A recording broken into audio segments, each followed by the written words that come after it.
Chapter 9. From Persia to Parthia. The return of the King of Kings. The wind from the east.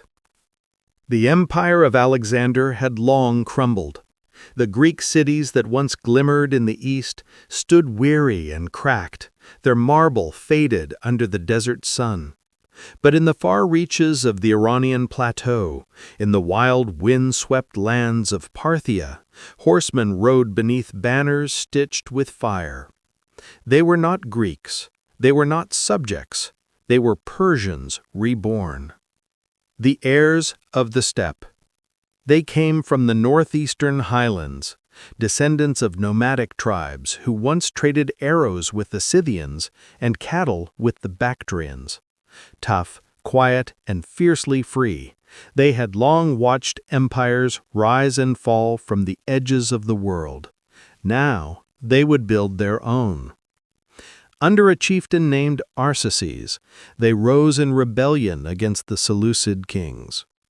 What began as a local uprising in 247 BCE would soon ignite the dawn of a new Persian dynasty, the Arsacid Empire, known to history as the Parthians. The return of the fire. Unlike the Greeks, the Parthians did not seek marble palaces or vast cities. Their throne was the saddle, their court the open steppe. But within their hearts burned the fire of Ahura Mazda, the old Persian god of truth and order. When Arsaces was crowned, he revived a title that had not been spoken aloud in 2 centuries. Shah, King of Kings. It was more than a name. It was a declaration that Persia lived again. The balance of East and West. The Parthians did not erase the Hellenistic world, they absorbed it. They kept Greek coinage, spoke Aramaic and Greek in trade, and preserved the Persian language for law and worship. In their cities, Greek theaters stood beside Zoroastrian temples. Their kings wore both diadem and tiara. Theirs was an empire not of conquest, but of balance, of desert freedom and imperial order. They became the bridge between civilizations, the guardians of the Silk Road, where Chinese silk met Roman gold.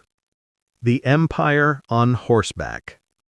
Unlike the disciplined legions or phalanxes of the West, the Parthian army was a moving storm, light cavalry, armored cataphracts, and the deadly Parthian archers, who could turn in their saddles and fire backward in full gallop.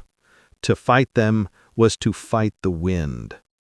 Even Rome would learn this lesson in 53 BCE at the Battle of Carrhae, where the Parthian general Surena annihilated a Roman force twice his size. Legions fell to clouds of arrows, and Crassus, one of Rome's richest men, died in the dust. The West had met the East, and the East had triumphed. The royal cities of fire and stone. In time, the Parthians built their own centers of power, Ctesiphon and Hecatompolis, cities of gold and stone along the Tigris. There the kings held court surrounded by Greek philosophers, Persian priests, and envoys from India and China. Their art blended Greek realism with Persian symbolism. Statues of kings with serene, timeless eyes, and coins bearing the fire altar beside royal portraits.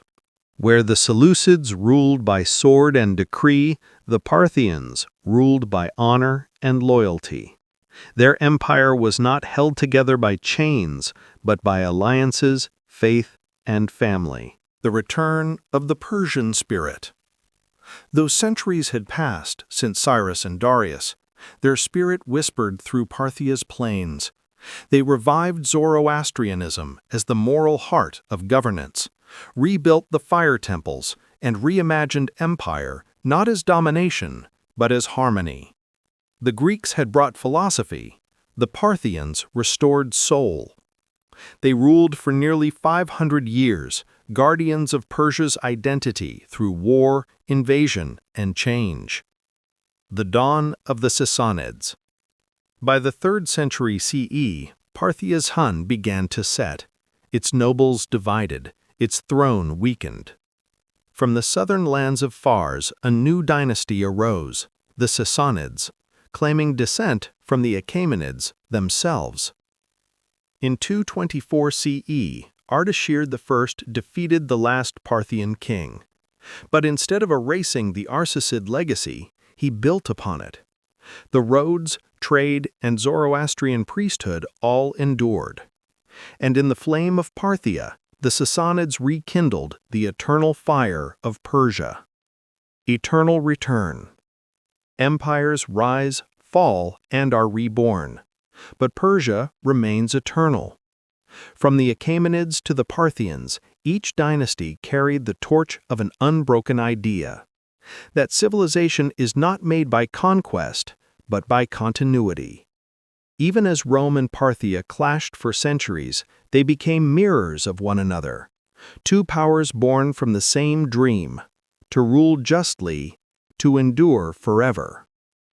And so when the desert winds howl over Ctesiphon, they still carry the echo of an ancient title: Shahanshah, the King of Kings, eternal as the flame.